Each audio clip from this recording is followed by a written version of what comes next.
kind of fish are these? All right, good evening, everyone. This is a special work session for the School City of East Chicago. We will go ahead and begin with the roll call vote. Trustee Gomez, Present. Trustee Gibson King, Present. Trustee Smith. Present. Trustee Smith is present on Zoom, and then Trustee Rodriguez is not here. All right, so if you guys want to.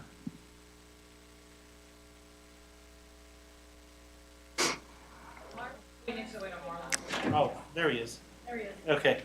All right.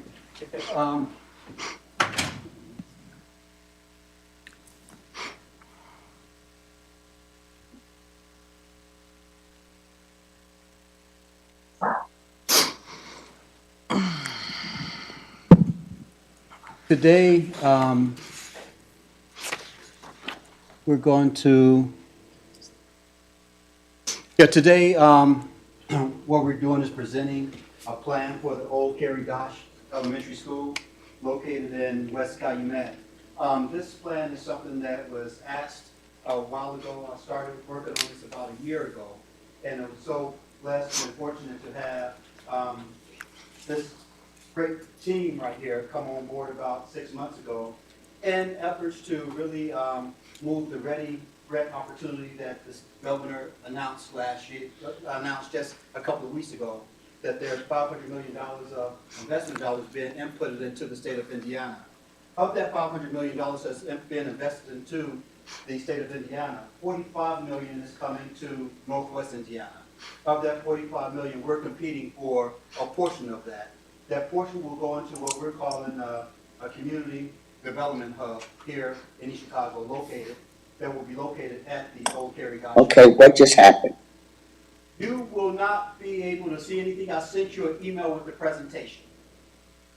We're actually doing the screen presentation now, Trustee Smith. And so with that, one of the great things about this is it helps us to repurpose one of our buildings that probably could be lost if we don't do something with it. Right now, we're using a school building that's one of our best school buildings at 112,000 square feet as a facilities place to really do for storage. The state has a law that says that if we have a building that's underutilized and another school wants that building, a charter school, they can acquire that school for $1. I just want to let you know that that building has a value of over $28 million. And it makes no sense for us to have a $28 million asset in this community controlled by this school district to be given to someone for $1. Those are East Chicago citizens' hard taxpayer dollars, and we want to make sure we keep those here. But we also have an opportunity to take that same asset, that $28 million building, and make it transformative for this community by adding the services and products that you'll see in this presentation today. So I'm going to stop talking, and I'm going to let the group start presenting. And again, I just want to emphasize this one thing. We have a $28 million asset that we can lose for $1. If we lose that $28 million asset for $1 to a charter school, we're probably going to lose 500 students. If we lose 500 students, this district will have not only an impact of a loss of 500 students, but we will also have a significant financial impact of more than $5.6 million in the way that that student revenue is calculated here in the state, which means that we will be a school district in distress by that one action. And we hope that this, what we're going to be presented today, will be that life preserver that will not only save our district, but also empower our community. Oh, please. Yes, good evening, everybody. My name is Lisa Doherty. I'm the president and CEO of the Center of Workforce Innovations, which is contracted to manage the public workforce system in Northwest Indiana. And I'm Adam O'Doherty. I know it's confusing. We don't know how that happened. I'm the president and CEO of United Way of Northwest Indiana. So it's newly merged United Way, and we have a different focus called Level Up, as you see on the screen there. workforce development, which completely complements what Lisa's doing. So together, we can literally serve anybody that can walk through our doors together. And we are so excited to talk to you about this opportunity tonight because we truly believe, we know actually, that this will not only transform workforce development, which is necessary, in Northwest Indiana and your community, but also that neighborhood surrounding the Carrigash School. And so this started because Adam and I knew the power of our partnership, but when we started talking about the reality of what that would look like, we knew that we could go much, much bigger. And who's the slides? Thank you. So right now, Work One is not present in East Chicago, and by the data, it absolutely positively should. And what I know from, I happen to work for United Way at 1.2, what I know is that there are a lot of opportunities, there are a lot of resources, but generally, the community, the people in the community, they have no idea that they're there, that they're available, or how to access them. Well, that's what this is all about. It's about bringing these resources to your community. And I'd just like to add, you're going to hear the word opportunity hub. That name means a lot. Think of the communities. I grew up in North Minneapolis, the poorest part of Minnesota. And opportunities don't come by very often where I grew up. And so in return, these opportunity hubs are going to provide that beacon of hope for East Chicago and other communities these hubs are in. So when the community residents look in the mirror, they can literally say to themselves and believe it, that they deserve the best that life has to offer. And that is truly what we're trying to do here. We know workforce development is linear, but for us, we know every single one of our clients, when they come in, they have a lot of challenges that are around them. Historical, poverty generation, connection to resources. And that's what we're trying to do, is bring the services to the people that need it versus the old school way of having them come to us. Workforce development starts at that pre-K age with quality childcare. Your K through 12, your post-secondary education, we all know that that's preparing people for good paying jobs. There are a lot of folks that haven't necessarily taken that path. And so these hubs are going to address those individuals that may be unemployed, they may be underemployed, they may even know themselves that they've got to develop skills that can help them access those good paying jobs. And that's what our work in these hubs will consist of. Shelley, do you want to? Yep.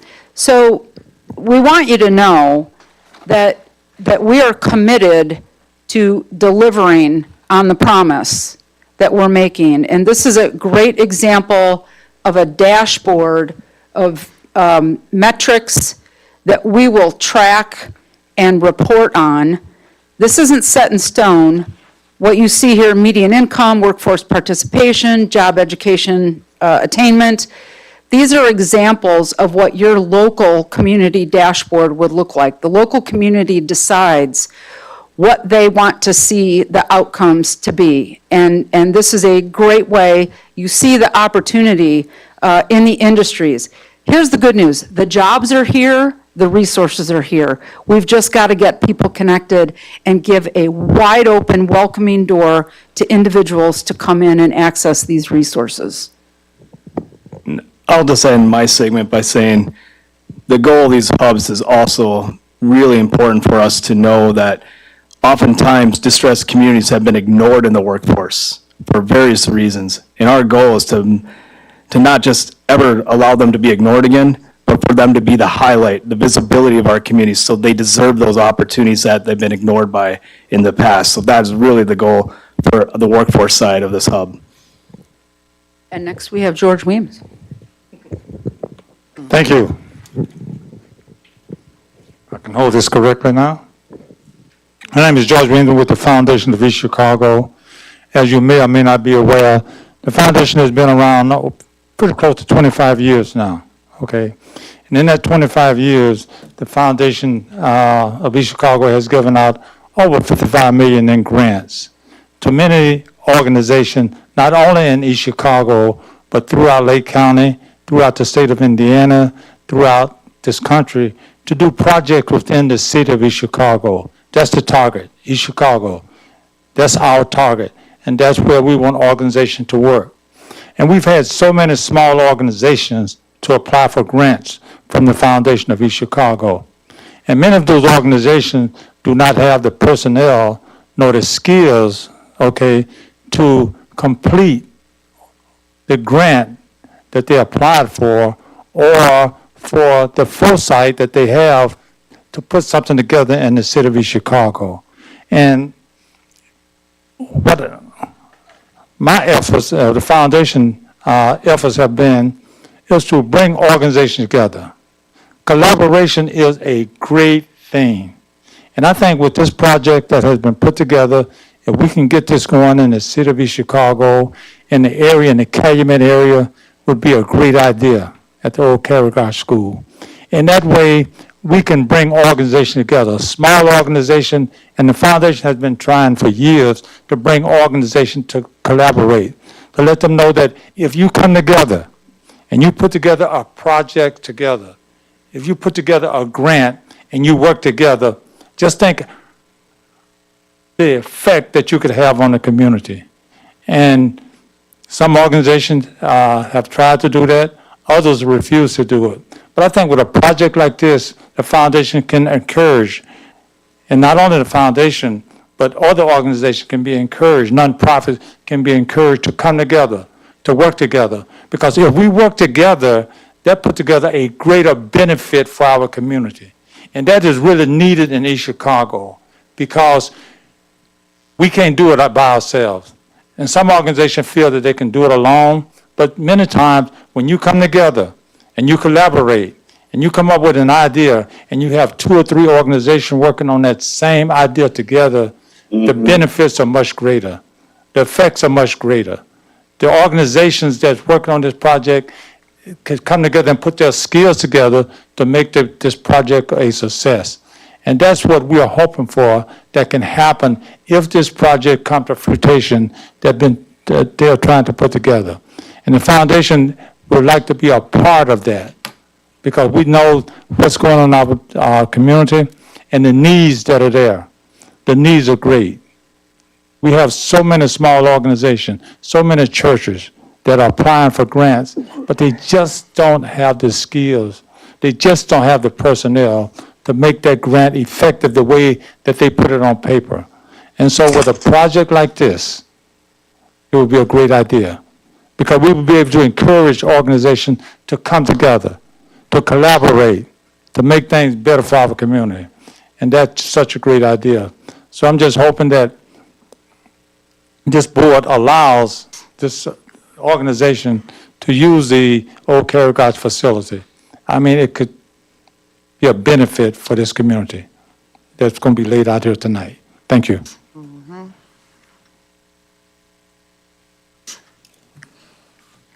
Thank you, Mr. Weems. My name is Deborah Gritters. I'm your city planner. I'm here with Frank, And my name is Frank Rivera. I'm Executive Director of the Department of Redevelopment. and we're here to expand on the opportunity this collaborative project presents for the community. We plan to focus in on our transit resources. What this means is that the mayor wants everybody to have the same opportunity. East Chicago is one of 2 communities within the state that is fully funded by their municipality. So what that offers is equitable mobility for every citizen in East Chicago. So with that said, it makes sense that this collaboration is going to need an extra bus stop added. We currently have a stop at 148th and Melville. So it's easy to add another bus stop to transport people to this great opportunity. And if you think about it, each location that this transit stops at is a collection point, which is an equal opportunity for everyone to come in and take advantage of the workforce opportunity being presented. It is also, this location, the Old Cary Gosh School, is a great location. It's not far from our Roxana Transit node, which gives regional opportunity and access as well for our citizens. Let me keep going. Okay, and as we talk about mobility, there's also an economic mobility. When we think about economic mobility, we think about generational wealth. And what this project and collaboration offers is a positive impact on the community with empowerment through certifications, through trades training, and building a positive relationship with workforce, not only as employees, but also as employers. Basically, it creates a great neighborhood development and reinforces our housing initiative for the community. And with East Chicago being interwoven with the industry and throughout the community, this is a great way to incorporate workforce training, just basically looking at it as interviewing, resources for interviewing and preparation, and giving them basically the confidence to go after jobs that we are actually creating the doorway for them just to walk through. And also we offer this location and project will actually offer job force training for everybody within the community, and also invite workforce to come into our community. And once we invite others in workforce to come into our communities, we also create economic avenues for small business as well, and that the community gets to keep and retain. You see, she took over the mic, now it's my turn. But I'll do mine very short. Everyone here is making a very good point in terms of collaborating together. What people don't realize, that particular area is a tax district now. We did an ordinance that we passed that allows us to take tax dollars and to implement it to the residents in the city of East Chicago. Not only that, what we developed is a need for redevelopment. We developed economic areas for benefit of the public health, safety, morals, welfare, increase economic well-being in the city communities, and also, we also established and protect increase of property value. So the city administration and the community development and planning personnel and economic development officials came together. I have one of my commissioners here, and our main focus is to bring employment into that area and also to increase the development of homes there. And I did take this particular tax increment piece, developed a particular grant with IACDA, which is the Indiana Community Health Home Authority, Development Authority. That group did a proposal with us, and what it is $1 million. And I'm going to be able to take those dollars and be able to utilize those dollars in that area in order for us to build new homes. And you've seen many signs there, but at the same time, we're taking evaluations of the homes that we're going to be building there. We want to make sure there's a big bang for the buck and that various different individuals can be a part of this. So from an economic development point, you know you have to have homes, you have to have people that work in these areas. There's a warehouse being built in that area as well, too. And we're inclined to work with them over there to do employment. We are going to use Northwest Indiana's workforce. And just to recap, people are naturally drawn to where opportunity is. And this is a huge opportunity incubator for everybody that will have equitable access to it. Thank you. Thank you. Ooh, blank face, okay. Good evening, everybody. It's Pastor Don Ramirez of the Cross Church of East Chicago. I've been pastoring in the city for 10 years now. And one of the things that I've seen is a struggle in spiritual life with young people and people needing hope, and our young people not knowing their purpose and what job to pursue, a career or education or whatever. So this collaborative effort will target those things, where not only will it be a hub for people to get employment, but also get direction, also get advice, also get spiritual encouragement as the church stands in support of this collaborative effort.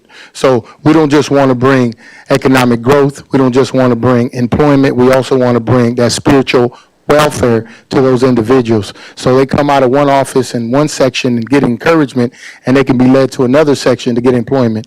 So this thing would be something that will benefit the entire city of East Chicago. So I hope that your consideration is placed on this so we can move forward and see Kerry Gosh come back to life and be served as a purpose to the city.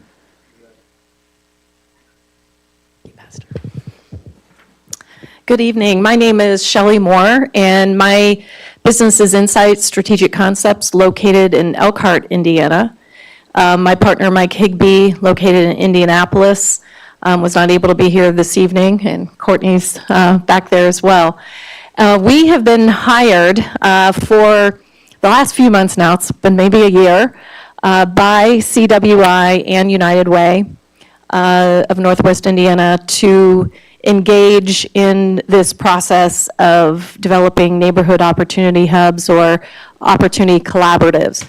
I thought what we would do here is explain a little bit about the process we've gone through for the last few months. We actually have visited and worked with 7-8 communities within your region, trying to address those 55,000 available positions that have various career pathways that need the resources within distressed communities specifically. So I'll share with you the process that we go through to do that. I do want to point out that East Chicago and Michigan City are the two ahead of the game, I will say, projects that we're working with right now. And with everyone that's here, and then also Mr. Rosado was not able to be here, who's also on our team. We've been meeting, and then Milton has been leading the team, actually, and helping to pull everybody together. So I want to acknowledge them for the leadership that they've shown, because that is what it takes to make these projects work. We simply are facilitators trying to help service providers who are trying to maximize their effect into the communities they serve, realizing that the work has not been as effective as it could be because of the lack of collaboration they have amongst service providers going into the communities. And we've realized this, I've had my business for 25 years, and about half of that has been spent with community development, economic development, workforce development type of initiatives. And the keys to prosperity that you see on the screen are those indicators specifically within the communities that we're trying to impact. Nationally, those indicators are signs of distress when we start to see them fall below state and national averages.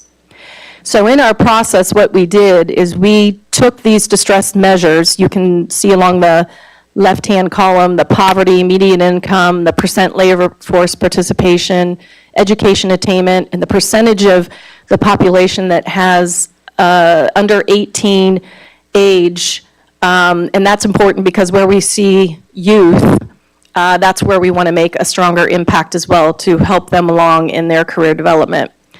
Then you can see we compared to Indiana and the US, and those averages on the far right, when we start to see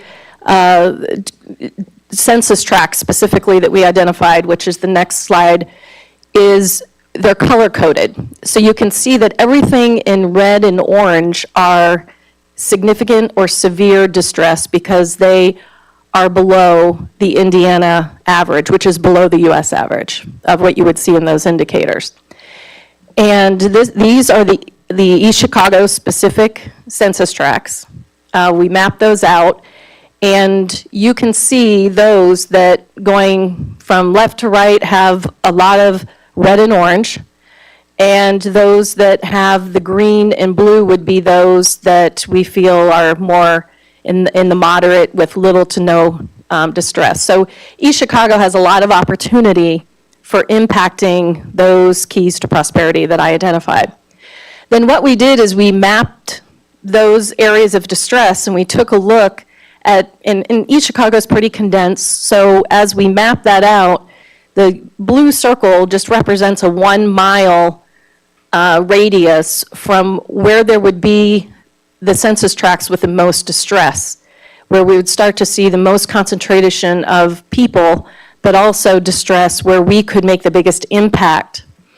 As everyone has very clearly said, the problem with services is that will help people in workforce development, but also the social services that need to come along with that, childcare, transportation, career readiness, job readiness, youth education, those types of things, all need to be available inside the community, not pulling people outside the community. It needs to be walkable, and that 3/4 to 1 mile distance is walkable, a little bit further maybe bikeable. The orange star that you see there is Cary Gosh, of course, you know that. And that falls right in that 1 mile radius that we like to see with these types of projects, because we know we can make the impact that we want to make. The next part that we analyzed is, the 55,000 jobs in the region, what is the job availability here specifically in East Chicago? And that's the 5,200 jobs in the last year have been available. We want to connect your workforce to employers, and there's all the many steps between there that need to happen to make that work. So we have to know who the employers are.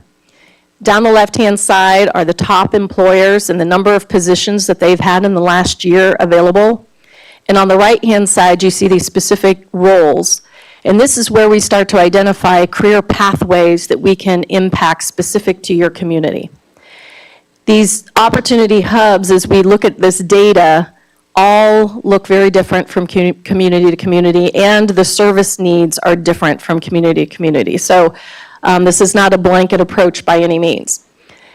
The point of this slide, I know there's a little bit of an eye chart there going, and this really just shows the importance of workforce development. When we see people not getting into the pipeline and the career pathways for the jobs we have now available, we also have to look at what's the trajectory of those jobs moving forward. So you see that 10-year change, the second column of numbers with the red, that starts to indicate what the projections or estimates are for the top jobs that are available now. Are they going to be the same in the future?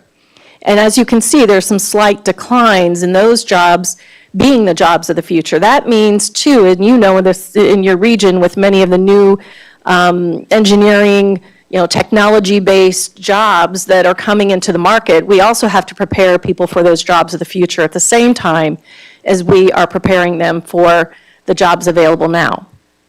What Mike and I have determined, and it's interesting because in a lot of communities, abandoned schools do come to the table when we talk to the community members. And we had listening sessions here. There were a couple different locations that popped up, but the consensus was, amongst all the community leaders that Cary Gosh would be the ideal location, not just because it's a beautiful school sitting there empty for the most part, but really because of the redevelopment opportunities that there are around it. You have the transit, everything that's been mentioned. So this really shows the balance that we like to draw as the community members identify those places that they would like to see something like this come into play. What would be the placemaking opportunities in addition to the economic impact? The problem with traditional workforce development is it always focuses on career readiness, jobs, training, all those good things. But at the same time, we want to create a space where people want to be, where it's not intimidating to go and say, I need help, with transportation, I need help with childcare, I need help with completing my resume or filling out a job application, or even knowing what jobs are available. Here in East Chicago, you have a lot of employers, and they are very close, and they could be very closely connected to the people. And so how do we do that most effectively and efficiently? Well, we have to address as many of the things you see here with the check marks on this screen as possible, because traditional workforce development, just helping people fill out applications and signing up for a training class, doesn't cut it. There are the childcare, early development, the different types of healthcare needs, mental health needs, and those all need to be housed together, we have found. And when the service providers across all those spectrums are co-located together in what could be a hub, which would be a building such as Carrie Gosh, you know, you've got 120,000 square feet. We have determined so far that about 70,000 square feet of that space can be programmed and leased, so to speak, by service providers who are not only there together in that space, but they're actually designing programming together. And United Way has had a program called Charity Tracker that is a case management software where all service providers can log in, see an individual, their needs, and actually refer work to one, or opportunities from one to the other. And so this screen starts to look at, well, who are those service providers in your community that the team that we're working with, but also in the listening sessions that we had, who were the service providers that were surfaced, as well as tagging those to the needs of your community. And when we analyzed this, these 5 things are unique to your community. What were the priorities that stood out were employer engagement, again, because you have a lot of employers here in East Chicago, more so than some others in proximity. Technology and youth was a big theme that came up in terms of helping youth understand the technology, jobs of the future, and the skill sets that come along with that, but also giving youth activities and things to do so that they can socialize, be together, but also learn something along the way.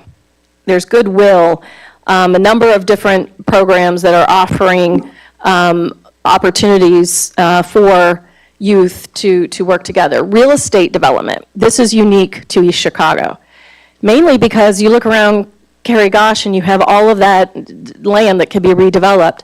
In many of your communities in your region, we feel that if you had a cohort of a partnership, say with a Ball State or some other real estate development program, teaching young people how to do urban planning, teaching them how to be architects, how to survey, be civil engineers, do those types of things, that would benefit the direct community and the region as a whole by having those skill sets developed here in your community, much to the issue of, you know, the remediation and what's that, being through that process, which is a long one, you have that opportunity. Arts, culture, and entertainment. There's a great auditorium. There is a stage. There is, off the back, as you'll see, we'll show some floor plans here quickly, where the track is, could be a wonderful outdoor auditorium. Those are all things that can be optimized and even built as small businesses that people can build and grow within the community. The last piece that was on the prior side was were the community services. So while the service partners in each of those categories will provide direct workforce development opportunities by co-locating together and providing services together, they interwoven within that are all those community service providers that were at the bottom of that slide. So I just want to point that out because those are what's key and what's unique about shifting the model. These next couple slides I'm going to go through pretty quickly because you can probably read that better than me right now, even though I have my glasses on. What we did is we started to analyze Carrie Gosh, the first and second floors, and you can see that the culinary down the left-hand side, you got recreation up on top. We started really looking at this space and imagining how it can be programmed for the types of service providers and where they would actually be located. So our next step is to work with the team and identify which service providers would want to be in this space and begin to take a look at what their interest would be to be a part of this. Here you can see that we have some flex space. This is where a lot of the education, adult education and training would occur. The library itself could be a wonderful kind of resource center where people can kind of hang out, do their homework assignments, whatever they might have for education, but also just work together on entrepreneurship and opportunities that they could be building businesses within the community around. The next slides, pardon? Oh, the tech learning space, yes, that's very important with the computer labs, that technology and youth segment. Quite a bit of space there that can be dedicated to the computer labs as well as all the different other components of technology and the sciences around that. Then, because of the economic development piece around urban development that I mentioned earlier, we take a step back. We're going to take 2 steps back, actually, from the property. This one takes a look at the blue square being Kerry Gosh building itself, but then we start to imagine how could it be possibly redeveloped in the future in collaboration with developers, the city, many other different types of partners that would further accentuate those outdoor components. So off the back, as I mentioned, that trail area, the door that comes off from the stage and kind of cafeteria that's on that side of the building, that could be a beautiful outdoor pavilion with events, weddings, community gatherings, whatever that might be in collaboration with the city, businesses, other service providers, youth organizations. The playground area coming off from the early learning wing of the building that was identified on the prior slides. You have an active park that could really soften that corner and be a main entry into the front of the building. And when you look at the green far right linear park, there's space there, there's a corridor almost. That actually could be one of the first development projects that the youth planning program, urban planning program, could actually be a part of developing that plaza and making that kind of a first, opportunity or example of the type of work that would be coming out of the hub. The One-Earth, that Mike introduced that term to me. It's a European term. Essentially what that is a corridor that is a pedestrian corridor that allows people to be able to access and walk from the neighborhoods directly into the property. It also is available for cars for the houses that are along there, but it really provides a unique pedestrian walkability access to the site, in addition to 148th Street, which obviously is a wonderful view heading right into the front of the property as well, which this begins to show. And this is where we took another step back in looking at what would be the mobility corridors that could be designed and the other development areas that could be redeveloped in collaboration with people wanting to be located here where this opportunity is walkable, accessible, with all the services, the learning, the development, access to employers that they would need and want. So you see the Kerry Gosh site in blue there. You have the park. I know there's some other developments that have been mentioned in some of those corridors. That 148th corridor could be a wonderful transportation access point, and then going all the way back to Indianapolis could all be considered redevelopment areas up to even Chicago, all those main access and entry points coming into the site. So we're really, excited about this because this presents an opportunity to take an asset that's just not a building itself, but all around it has, a decade of development that can really revitalize what's going on with people who are heading towards that track towards prosperity and better paying jobs and filling in even the homes and building homes in those neighborhoods once again. One example I'll touch upon, we do have some information that we can provide on this. Mike, my partner, he's been working very much on this project for the last 3 to 4 years. That is a great example of this type of project. The John Marshall High School on the Far East Side is a 340,000 square foot abandoned high school for the last 6 years.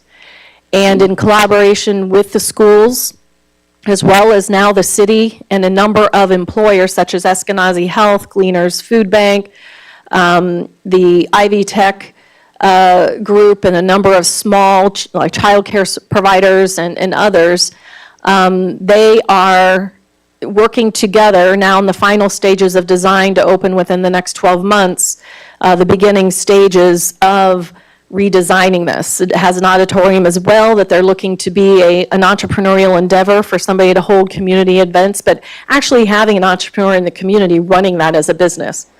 The idea behind this in terms of revenue is that it's almost like a mall, you could think of it that way, in the sense that these spaces would be designed with capital expenditure dollars, which READY and other funding would help support. And that would be then these partners coming in and leasing that space and creating an enterprise around that. So it's sustainable for years to come. And the school can have, whatever part that they would want in that as the plan comes further along. We still got quite a bit of work to do. Yeah, and, as we look at all of these things, it really just becomes a part of what we started out with. We have a building that's underutilized and it's in a great place to create a huge opportunity for this community. Remember that if we don't do anything with it, we would turn a $28 million asset to someone else for $1, and we would probably lose $5 to $6 million out of our budget and 500 students.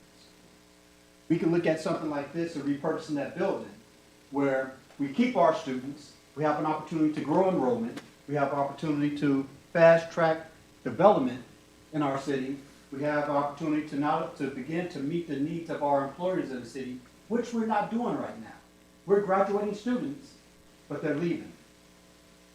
What if we graduated our students and they stayed? What if we graduated our students and they stayed and they bought a house?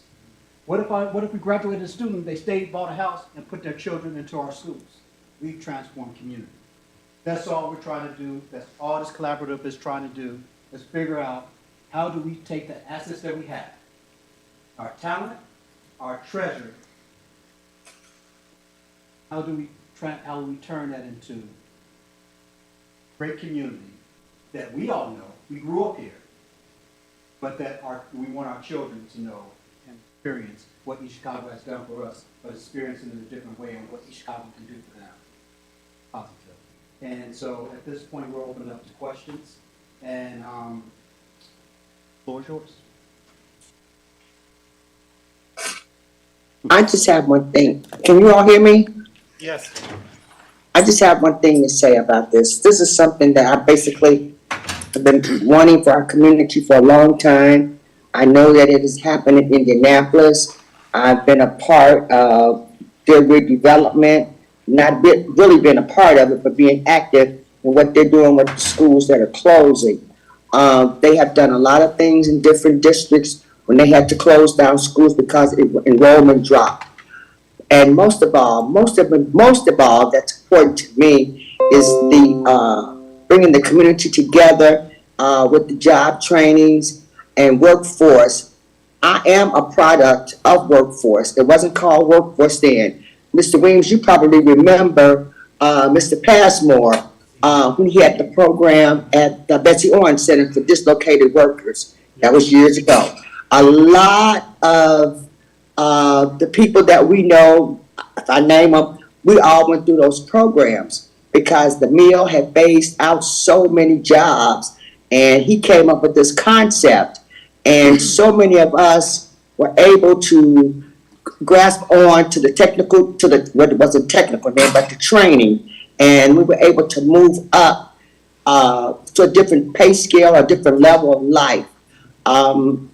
That particular program touched so many people in this community. It even helped me to go back to college to get my degree and to be an administrator right across the street from which Carrie Gosh is. So I'm saying that I'm all for it, and I'm really happy to hear that the Foundation of Chicago is a part of this. Our community needs it. We want to build houses, we want to do this, we want to do that. But if we lose this particular building, shame on us, because we're not only hurting our district, but we're hurting the residents that have to go further out to just get training. So everybody knows this is my thing. CET, career path. I mean, that's what I want to see in my community. And I'm so appreciative that someone reached back years ago and updated a program that helps so many people flourish in their careers. Now, most of us have retired, but just think if we didn't have that program, a lot of administrators who are in our city, wouldn't have never had those opportunities and the opportunities around. So I'm just ecstatic because I know it worked in other districts. I know it has worked in other cities, and I would hate for it not to come to East Chicago. That's all I have to say. Thank you. Dr. Mitchell, as Trustee Smith was go ahead. Yes. Thank you so much for that comment. That program was called JTPA, which is Job Training Partnership Association. Right now, we have CWI, who has evolved from that, so they're bringing that same concept in here in terms of that type of process. I needed to say that because I was part of JTPA. So Dr. Mitchell, my question was that, because Trustee Smith brought it up, what are some ways that our district could benefit with the growth of our CTE programs? And what other, I saw some of them, but what other, basically, what is the room for growth? Oh, yeah, there's a tremendous upside to this. We know that a couple of months ago, you all signed a memorandum of understanding with IKORCC, that's the Indiana, Kentucky, Ohio, that's the job training for the trades. So right now, our students can go into that program. We're going to have a huge boot camp this summer to get them prepared for the fall to go into that program. And that is carpentry, millwright, and forgot the other trade that's there. But it's those. And then we have IBEW that we're working with right now to create a pathway for electricians. So that will be in this particular building, as well as the other trades such as culinary. And there's so many other, I'm going to say, trades that don't necessarily require the capital expenditure that those trades require, that we'll have there, because we'll have the presence of Center for Workforce Innovation, who's outsourced some of that training to Work One. And then we have Goodwill. Goodwill is our other training provider that's in the city that really works with the population of students that we have, right? We have many students that right now, if they drop out or if they're expelled, they have nowhere to go in the city.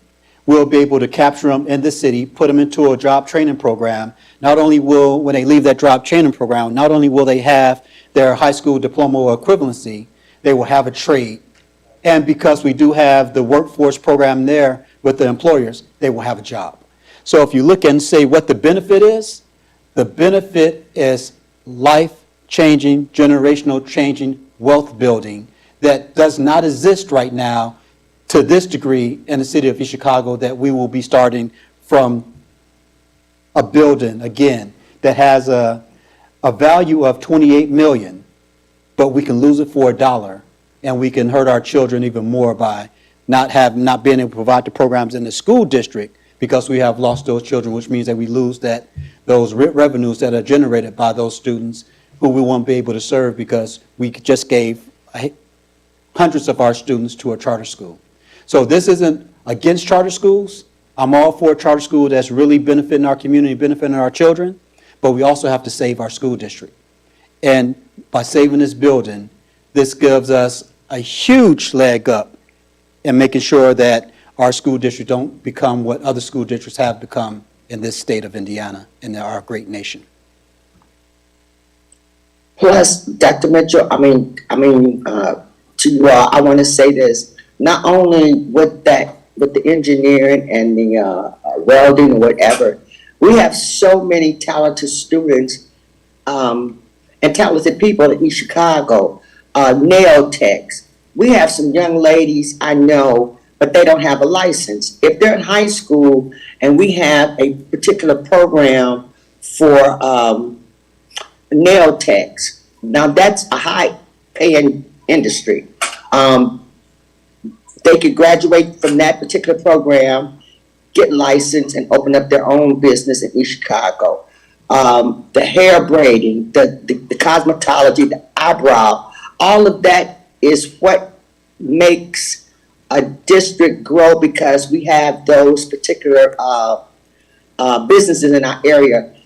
There's no way we should have to go to, I hate to say this, to Hammond or to Sherrville to go get our nails done when we can have students who have went through that program and graduated and have their license and open up a nail shop here, which means that generates not only just a tax revenue, but it's a business and it's a profitable business and it's a livelihood for a family, a single mom, someone that we pay $55 to get our eyebrows arched. Why do we have to go away to Hammond to do that when we have young students here, Barber College, all of those things our students in our community is missing because first of all, they don't have the transportation to go to Maryville or to Crown Point where those particular colleges are held. So to me, I'm excited and I don't know how anybody else feel, but I see that I might not be able to live to see the whole area change, but I know that we're on the right path if we chose this, because not only will it help our students, it's going to help some of those females from males and females that are looking for employment and a trade other than at McDonald's. And that's what we want to take them to another level. And then when we were talking about redevelopment, that building is big enough. We have nothing in our city where we can host anything. So when she was talking about the, I guess it's the auditorium, say for instance, we wanted to have, I'm just using this for example, I don't know, Chance the Rapper. I don't know. And he wanted to come and do something for our children. We have no place for him to go unless it's Central High School. And with redevelopment, that would be a part to open up a gateway for different activities. A library in that particular area, if there's a library in that building, the children in that district don't have to walk to Pastrick Library. They can walk right across the street or right across to Ivy Tech. To Kerry Gosh. There's a lot of things that building could be utilized for just that community itself. So, we don't happen to have a Hammond Civic Center or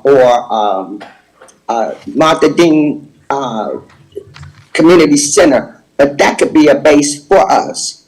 We don't have to go over there to Maryville to rent because we want to have something for our children or something. I see a lot of opportunities in it. I don't know if anybody else sees it, but I do. And if we're going to keep up with everybody else in America and in our surrounding areas, we have to step up to the plate and be accountable for our failures if we don't provide these services for our own community.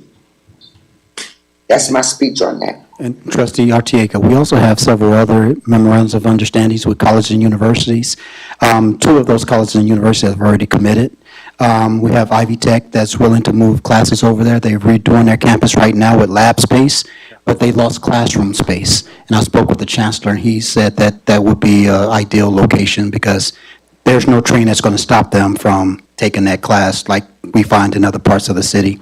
And then we also have Indiana University Northwest also spoke to the dean there of education, and he said that he needed a space that he wanted to begin to offer more classes and opportunities for students as well as people in the community to actually begin to have opportunities to gain certification and licensure in the field of education, which we know that that's a field that's in great demand across this country, especially in Northwest Indiana.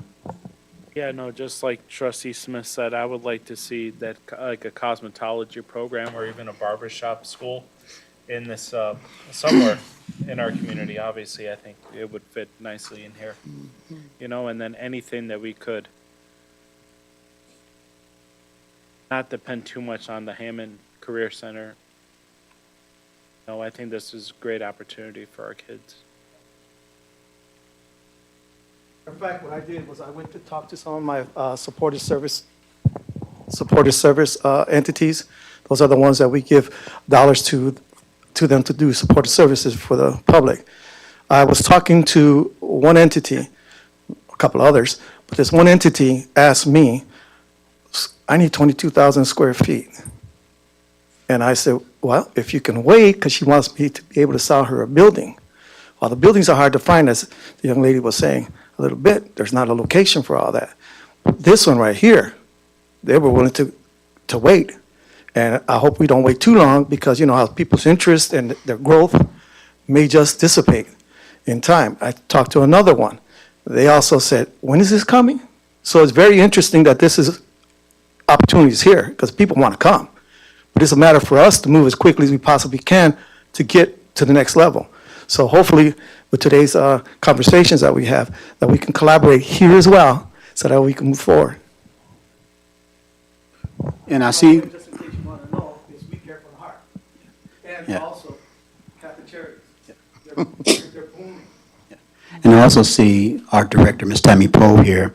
We've been in talks with Geminis for quite a long time, and they have a tremendous waiting list. And they're located right behind us in this part of the building. Their waiting list is so large, and the service that they provide is so much in great need that they were not only looking at the new Cary Gosh, which is the old west side, but also they can utilize space in the old Cary Gosh. So there was a wing that was designated for early learning. And we know that if we can provide to early learning opportunities and we have great programs, those children are more likely to come into the school city of East Chicago, become Cardinals. And so that's where we really changed the trajectory of the school district, change our enrollment pattern, change the type of programming that we have to really benefit the community and grow this district. Well, I want to thank everybody for coming in and putting some enlightenment on what's, a lot of talk has been going on in our community about what was going to be happening at the Cary Gosh School for years. So we've all been speculating, but we also have been waiting on something to come there to bring some dollars to our area where we live. It's very important that we do something for our children in the city of East Chicago, because like Mrs. Smith said, we have to go outside and get buy this and go here and get that. And I know that I am one of those ones that was part of one of the programs, and it was NYC in my time. Then it went to Cedar. So we going way back. And when I was on that program, 13 years old in school, I thought I was making a whole lot of money. And I did pretty good. So I am thankful that you all came. Mr. Mitchell, thank you. I'm so excited as to what I'm seeing here, looking at. I don't understand it all, but I know that it is a need for it, a very good need for this here, for our city of East Chicago. So what I'm seeing here, I'm looking at houses and trying to see where they are located at and what area they're in, but I know they're here somewhere in our East Chicago. But back to you, city planner. I heard you say that the warehouse, is that the warehouse where the 151st resident used to be at? Yes, ma'am. It's What right- kind of warehouse would that be? That's There's going to been be a lot of talk. logistical warehouse, Oh, logistics. logistics. Oh, okay, Right. okay. And the other thing too is, just to give you some statistics, because I operate by analytics, and this is a good sign. Because my board does the building of homes and the renovations of homes and things of that nature, our down payment assistance program has provided 440 new families in the city of East Chicago.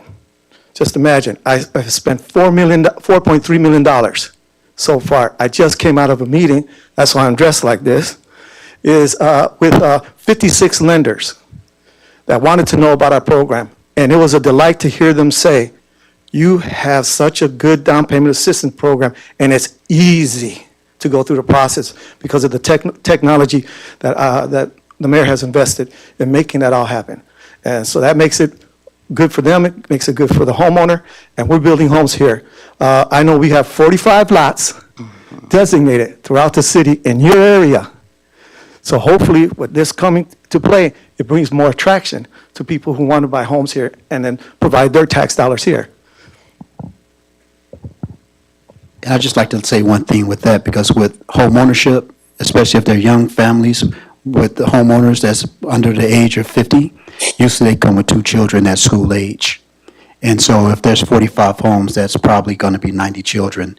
90 children, you calculate that, that's about $1 million+ to the school district revenue that will also make it a little easier for us to do what we do in educating our children.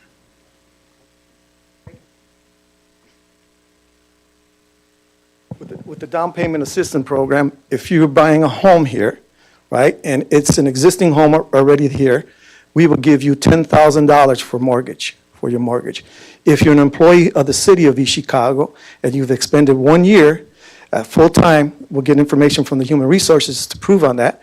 We'll give you another additional $5,000. If it's a brand-new home, we give you $25,000, and then we give you another $5,000 more. So you're talking some good dollars for someone to put mortgage money down. So we have a lot of availability here to make our city expand, especially this area here, where Kirigash is at.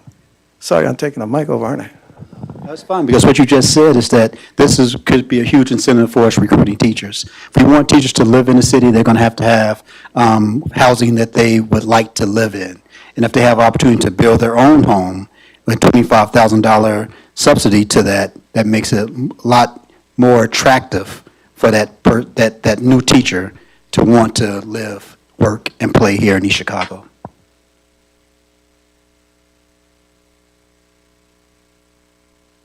Wow.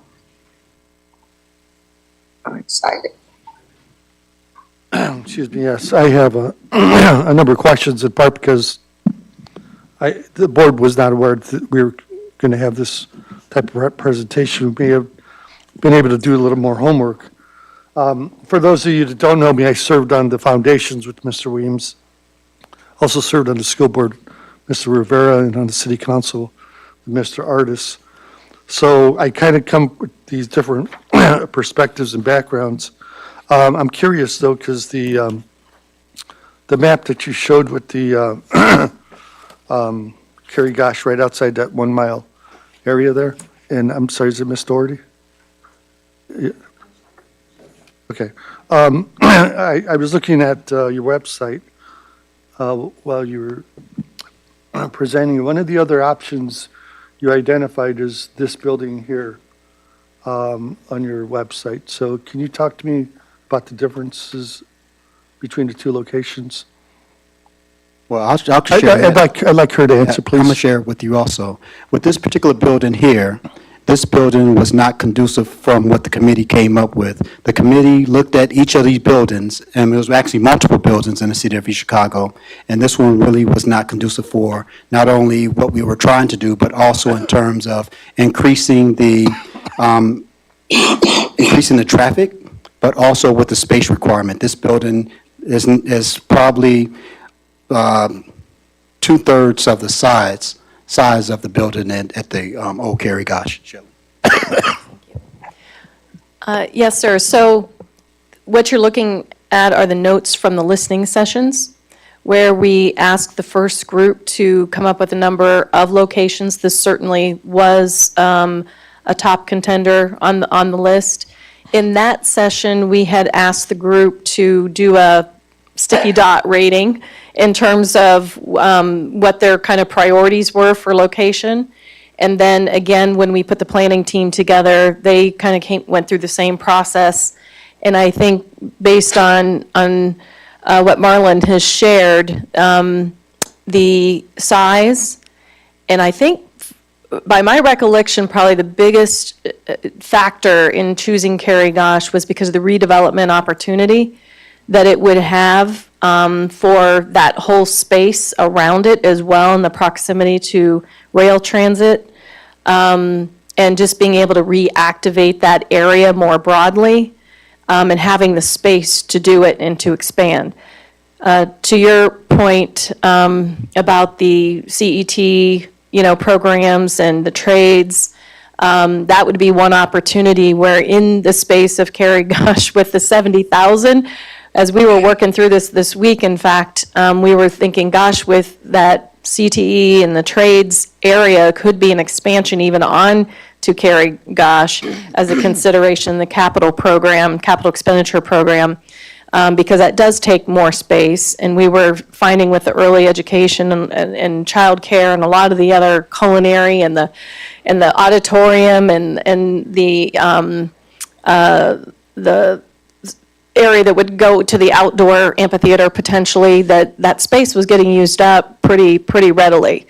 So Kerry Gosh gave the opportunity for that surrounding expansion as well, with providing housing very much nearby. And if you don't mind taking the mic again. Follow-up question on the session takeaway.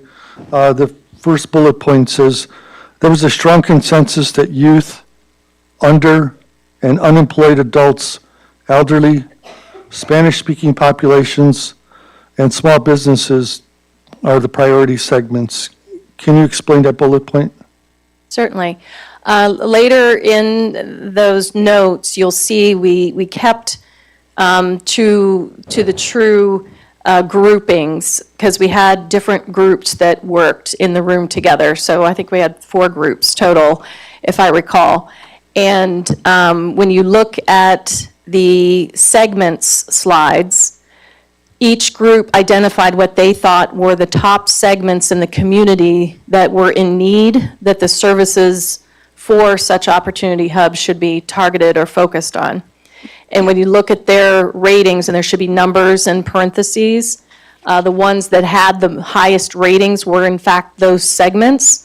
And if I recall, there are a few ties in all of that as well, because obviously that's a broad base of the population, which we oftentimes find with these opportunity hubs, because when we look at aging populations, as well as, you have a very high percentage of youth as well, there is a broad spectrum. And with, English is a second language, and even veterans' disabilities, those are oftentimes the segments that come into play, which is why we need so many service providers to be in the community meeting all those needs in one place.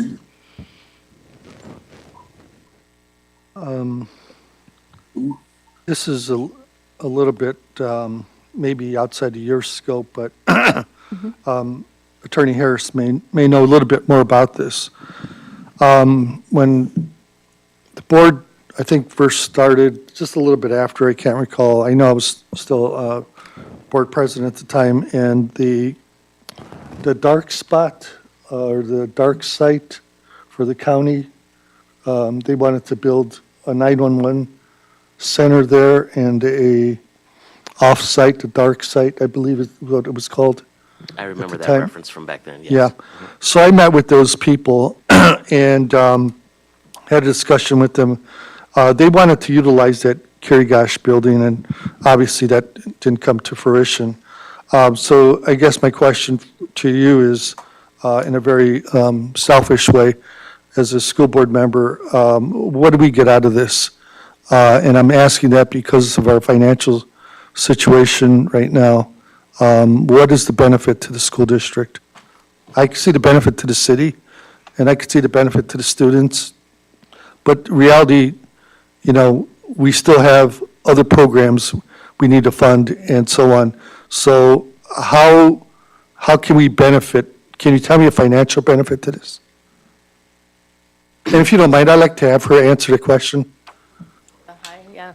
So this is yet to be determined, and there's a lot of different options for how this can look. I'll give you an example, because we are working with a couple different school districts that have, in one case, they actually have programs operating out of the school, but only about 40 to 50% of the schools being utilized fully in terms of the space.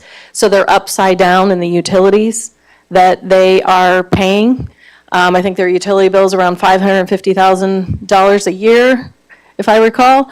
And they do have other people leasing space as service providers, but they're still in the red, like $150,000, $200,000. So our objective with them, and I'm just going to use this as an example because I'm telling you, there's a lot of different scenarios of how this can look. Because sometimes schools want to turn the building over to somebody eventually, okay? Or they want to hang on to it because they're going to be continuing to have early education and school programs working side by side with the adult programs. So this can look a lot of different ways.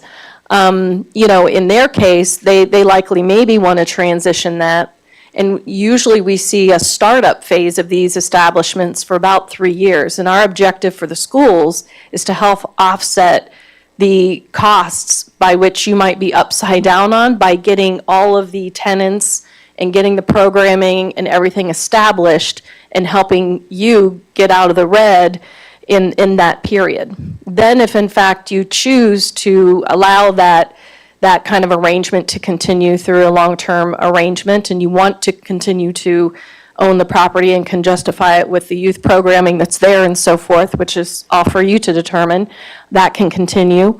Or there can be then a transition period of what it looks like for usually a community development type organization, one that exists or perhaps a new one, then makes an arrangement with school to do some type of a purchase program or whatever from the school. So it's a longer process, and I'm sensing that from you guys a little bit because you do have quite a bit of, youth programming and so forth that you may want to have operate out of there.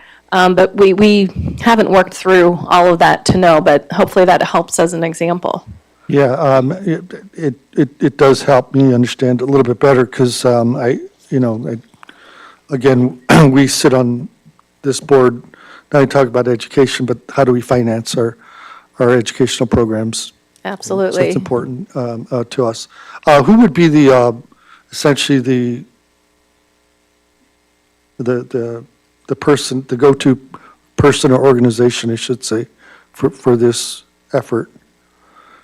A combination of Lisa and Adam here. In terms of NWI Works, they're the initial collaborators for that partnership, which involves a lot of other organizations too. And so I really think the school board needs to have representation on your committee as this thing moves forward. I don't know who that would be, but I certainly feel that the board needs to be represented. And on that note, Mr. Rivera, I had a question for you. Did you talk about tax financing in this?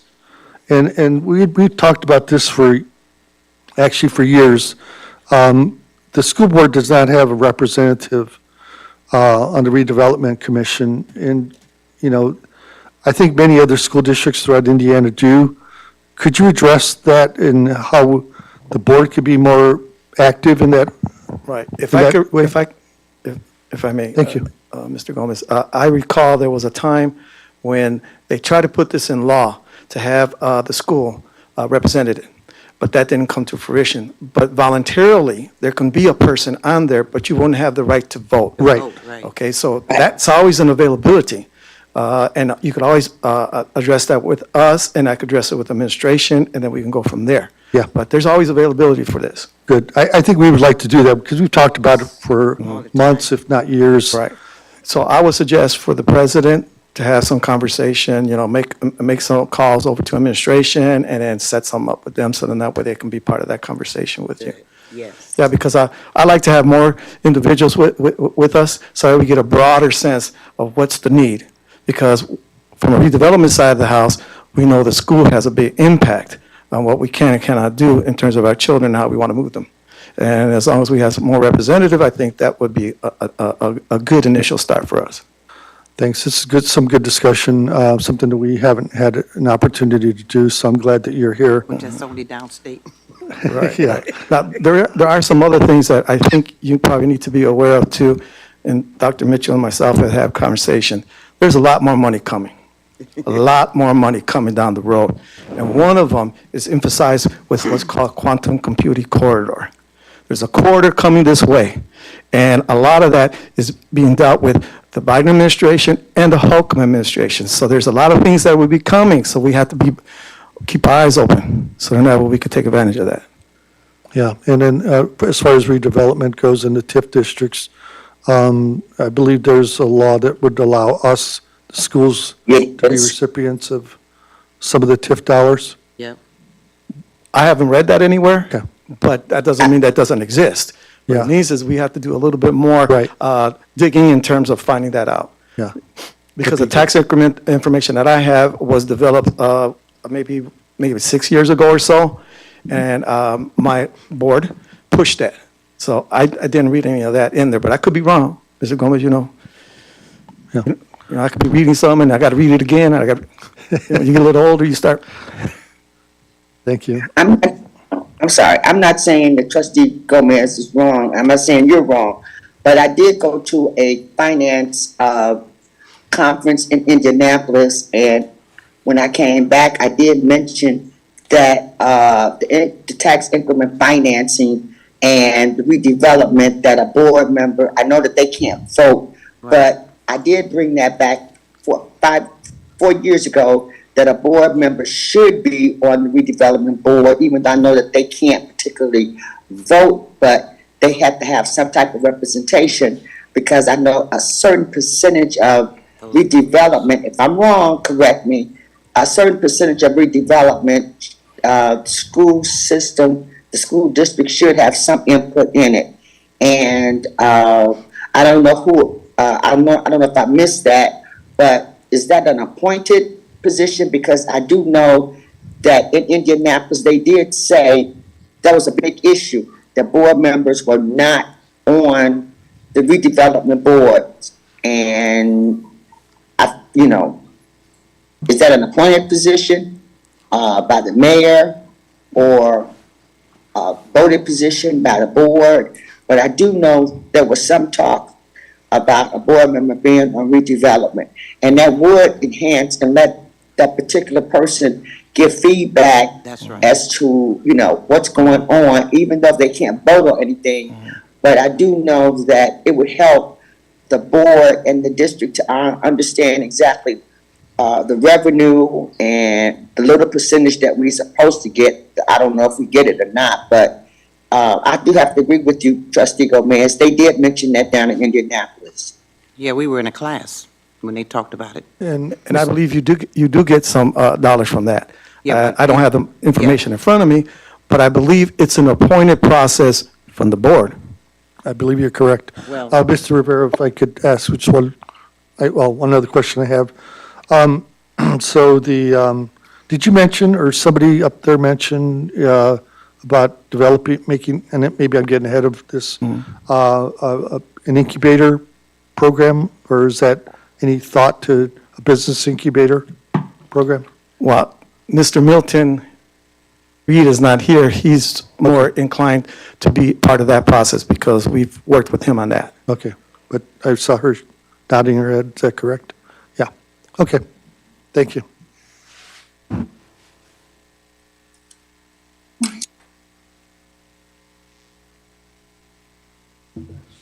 Sure, go ahead.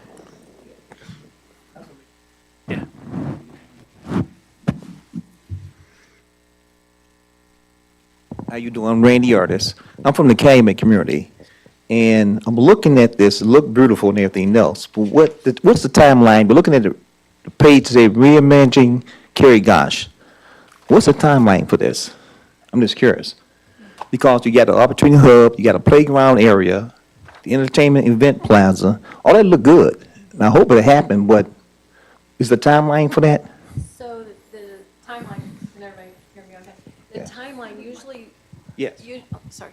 usually we foresee, and it depends, but you have a building that's ready to start utilizing. So the timeline for initially getting programs put in is almost as fast as we can organize some service providers that want to move in there sooner than later.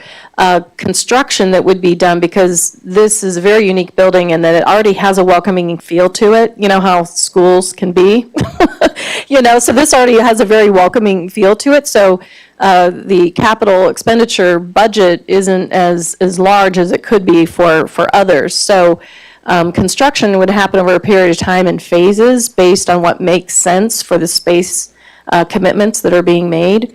But we've been foreseeing that the earliest that any Opportunity Hub in your region would probably open because of any initial construction, the partnership arrangements, all those kind of things that would have to be worked out on the space would be next summer would likely be the earliest.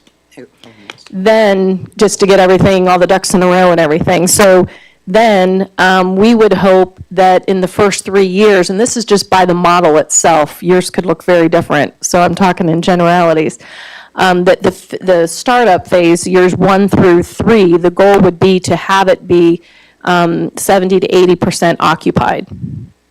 And then by the time year 4 is when it would be a sustaining operation, depending on the school's role and whatever, because we're not looking for something that people have to keep giving money to, right? We want it to be a sustainable thing.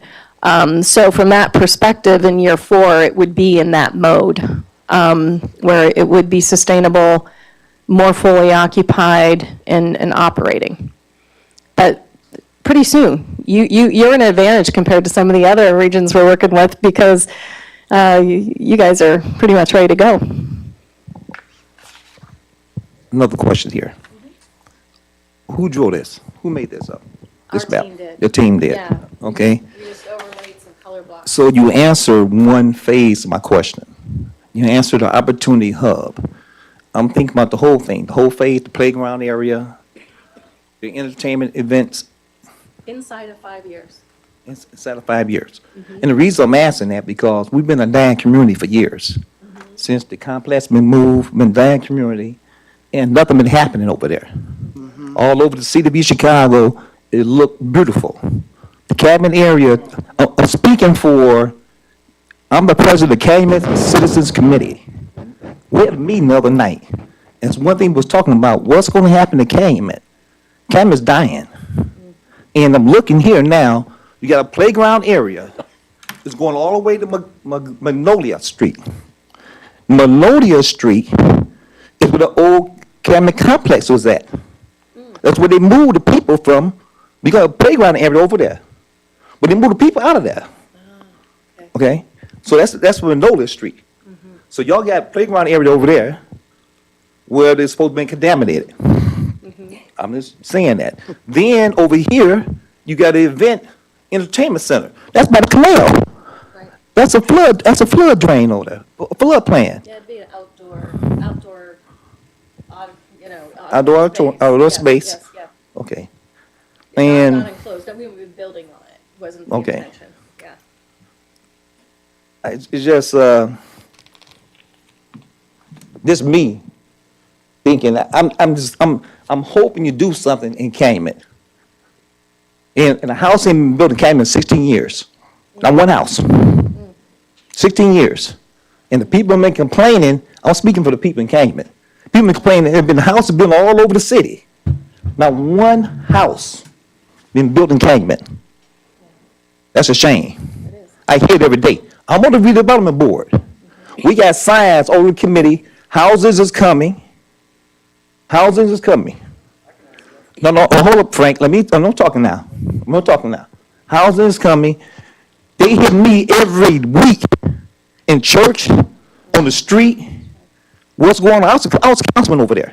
What's going on? What's going on? Mr. Artis, I do appreciate the dialogue, but I just want to Okay. remind you that, this is our public Oh, I'm work sorry. session. I'm sorry. You know? I do appreciate the passion, and I do appreciate everything you do for the Calumet community, but I think these questions would be better served like one-on-one or. Okay, not a problem. I just saw this, I just wanted okay, not a problem. Thank you, I appreciate it.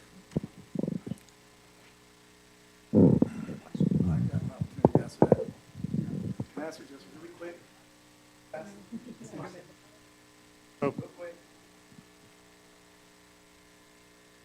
Sure, we went through the, House that cost $600,000 in that area, it's not right.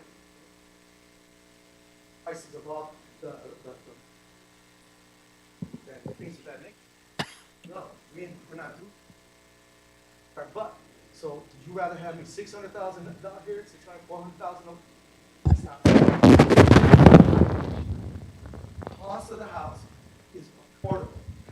Don't want to make a house that's not affordable. In that area, I had to participate, I don't know how many years, in that area to clean up that area and have the Superfund evaluation removed, and it got removed.